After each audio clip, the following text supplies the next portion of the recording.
మరోవైపు ఇటు తిరుపతిలో చిరు వ్యాపారులకు అండగా వైఎస్ఆర్సీపీ పోరుబాటు చేపట్టింది. వారం రోజులైనా బాధితులకు న్యాయం చేయలేదని మండిపడుతున్నారు. తొలగించిన షాప్స్ ను పునరుద్ధరించాలని తిరుపతి వైఎస్ఆర్సీపీ సమన్వయకర్త భూమన అభినయ్ రెడ్డి డిమాండ్ చేస్తున్నారు. తమ జీవనోపాధి కాపాడాలంటున్నారు చిరు వ్యాపారులు. చిరు వ్యాపారులకు న్యాయం చేయాలని వైఎస్ఆర్సీపీ నేతలు ఆందోళన చేపట్టారు. కూటమి ప్రభుత్వంలో ఎప్పుడు కూడా రొటీన్ గా చూసే అంశాలే ఈ సర్కార్ ప్రస్తుతం కూడా చూస్తూ ఉన్న సిచ్యువేషన్. 2014 నుంచి 19 వరకు ఈ రోడ్ వెండర్స్ అవ్వచ్చు, ఈ సైడ్ గా వ్యాపారం చేసుకునే చిరు వ్యాపారులకు చుక్కలు చూపించిన కూటమి సర్కార్ అదే పందా కొనసాగిస్తోంది. ప్రస్తుతం ఇక్కడ తిరుపతిలో చిరు వ్యాపారులకు అన్యాయం చేస్తోంది. వారి షాప్స్ కావచ్చు, వాళ్ళ తోపుడు బళ్ళు కావచ్చు, వీటన్నిటిని కూడా తీసుకెళ్లిపోయిన పరిస్థితి. సో మేము ఏ రకంగా బ్రతకాలి అంటూ వాళ్ళందరూ కూడా రోడ్డెక్కారు. వాళ్ళకి అండగా వైఎస్ఆర్సీపీ నిలుస్తోంది. వారం రోజులైనా బాధితులకు న్యాయం చేయలేదంటూ వైఎస్ఆర్సీపీ పోరుబాటు పట్టింది.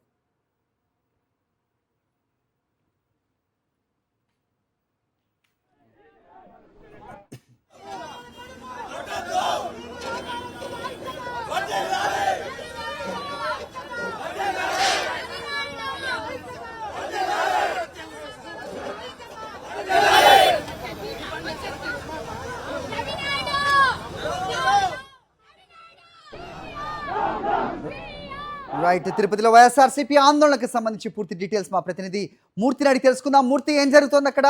వైఎస్ఆర్సీపీ నాయకులు రోడ్డుపై బైఠాయించిన సిచ్యువేషన్ చూస్తున్నాం. సో చిరు వ్యాపారులకు అన్యాయం జరుగుతోందంటూ వాళ్ళంతా కూడా మా బ్రతుకు తెరువు ఏంటి అని ప్రశ్నిస్తున్న క్రమం ఏం జరుగుతోంది? అప్డేట్ చెప్పండి. హరి, తిరుపతిలో యొక్క అలిపిరి నుంచి జూ పార్క్ మార్గం గుండా వెళ్ళేటువంటి మార్గంలో యొక్క తోపుడు బండి వ్యాపారులు, స్ట్రీట్ వ్యాపారులను బలవంతంగా కూటమి నేతల సూచనలతో తొలగించడం జరిగింది. ఈ నేపథ్యంలో తొలగించినటువంటి యొక్క వ్యాపారులకు తిరిగి వాళ్ళకి అవకాశం కల్పించాలంటూ భూమన అభినయ్ రెడ్డి వారం రోజుల వరకు ఎదురు చూశారు. ఈ రోజు పట్టించుకోకపోవడంతో తోపుడు బండుల వ్యాపారులకు మద్దతుగా వైఎస్ఆర్ కాంగ్రెస్ పార్టీ శ్రేణులు, తిరుపతి వైఎస్ఆర్ కాంగ్రెస్ పార్టీ ఇన్ఛార్జ్ భూమన అభినయ్ రెడ్డి నేతృత్వంలో వారికి మద్దతుగా అక్కడికి రావడం జరిగింది. ఇక్కడ అలిపిరి బస్టాండ్ సమీపంలో పోలీసులు వారిని అడ్డుకోవడం జరిగింది. ప్రస్తుతం మనం చూస్తూ ఉన్నాం ఈ యొక్క తోపుడు బండ్ల వ్యాపారులను, చిరు వ్యాపారులపైన కూటమి ప్రభుత్వం కక్ష సాధింపు చర్యలకు దిగడం పట్ల వైఎస్ఆర్ కాంగ్రెస్ పార్టీ ఈరోజు పెద్ద ఎత్తున వారికి మద్దతుగా ఆందోళన చేస్తూ ఉంది. వీధి వ్యాపారులు పొట్టకొట్టొద్దు, గడిచిన 12 ఏళ్లుగా వారంతా కూడా వ్యాపారాలు చేసుకుంటూ ఉంటే చిరు వ్యాపారులు పొట్టకొడుతూ వారి జీవనోపాధికి ఇబ్బందులు సృష్టించే ప్రయత్నం చేస్తున్నారంటే వారంతా భూమన అభినయ్ రెడ్డి రోడ్డుపైన బయట ఇచ్చి నిరసన తెలుపుతున్నారు. అందుబాటులో ఉన్నారు. సార్ చెప్పండి, ఓవరాల్ గా చూస్తా ఉంటే జరుగుతున్నటువంటి పరిణామాలు వారు జీవనోపాధికి అర్థం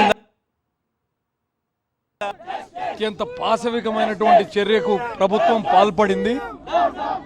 గత నెల 23వ తారీఖున టీడీపీ నాయకుడు, శాప్ చైర్మన్ రవినాయుడు బినామీ అరకు వ్యాలీ కెఫే వ్యాపారాభివృద్ధి కోసం వీధి వ్యాపారస్తులందరినీ కూడా అలిపిరి రోడ్డులో జేసీబీలను పంపించి వాళ్ళ బండ్లన్నిటినీ ధ్వంసం చేసి రోడ్డున పాలు చేశారు.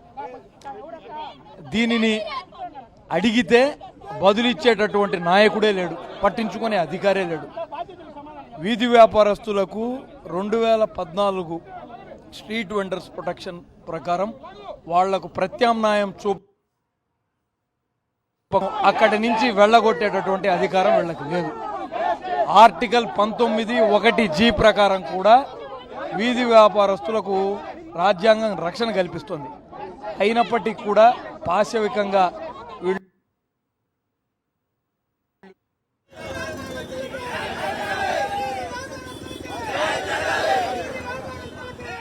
ఈ తిరుమల క్షేత్రం కింద ఉన్నటువంటి కుంకుమ, అలానే కర్పూరాలు అమ్మేటటువంటి వ్యాపారస్తులను కూడా తొందరలో తీసేయబోతున్నారన్నటువంటి వార్తలు కూడా అందుతున్నాయి. నేపథ్యంలో వైఎస్ఆర్ కాంగ్రెస్ పార్టీ పేదల పక్షాన నిలబడుతోంది, వాళ్ళ కోసం పోరాటం చేస్తోంది. ఈ రోజున ఆ తొలగించబడినటువంటి బండ్లను చట్టబద్ధంగా పెట్టాలన్న ప్రయత్నం చేస్తే అత్యంత పాశవికంగా ఆ బండిని ఇంచి తునాతునకలు చేశారు. అతను ఎవరికి చెప్పుకోవాలా, ఎవరిని అడగాల? ఇదే చంద్రబాబు నాయుడు గారి ప్రభుత్వం పేదల పట్ల చూపించేటటువంటి దయ? ఇదే చంద్రబాబు ప్రభుత్వం బడుగు వర్గాలకు కల్పించేటటువంటి భద్రత? పెట్టుబడిదారులకు అలానే ఈ పెత్తందారులకు మీరు మద్దతునిచ్చి సామాన్య ప్రజల్ని రోడ్డున పడేస్తున్నారు. ఇది అందరూ కూడా గమనించాల్సినటువంటి విషయంగా మీ ద్వారా తెలియజేస్తున్నాను. అంటే స్థానికులకు ఉపాధి లేకుండా చేస్తా ఉన్నారు, స్థానిక ప్రజలు పొట్టగొడతా ఉన్నారు, ఏ విధంగా చూడాలి? అత్యంత దారుణమైనటువంటి విషయం ఇది. స్థానికులను బయటికి పారదోరి ఇప్పటికే కొండ మీద హోటళ్లన్నింటినీ ఖాళీ చేయించి కార్పొరేట్ సంస్థలు కట్టబెడుతున్నారు. అదే ఆలోచన ఈ అలిపిరి మెట్ల మార్గంలో కూడా చేయబోతున్నారన్నటువంటి వార్తలు వస్తున్నాయి. వీటన్నిటినీ చూస్తుంటే స్థానికుల జరుగుతోందన్నది మా అందరి అభిప్రాయం, జనంలో ఉన్నటువంటి అభిప్రాయం కూడా. ప్రస్తుతం మనం చూస్తూ ఉన్నాం పెద్ద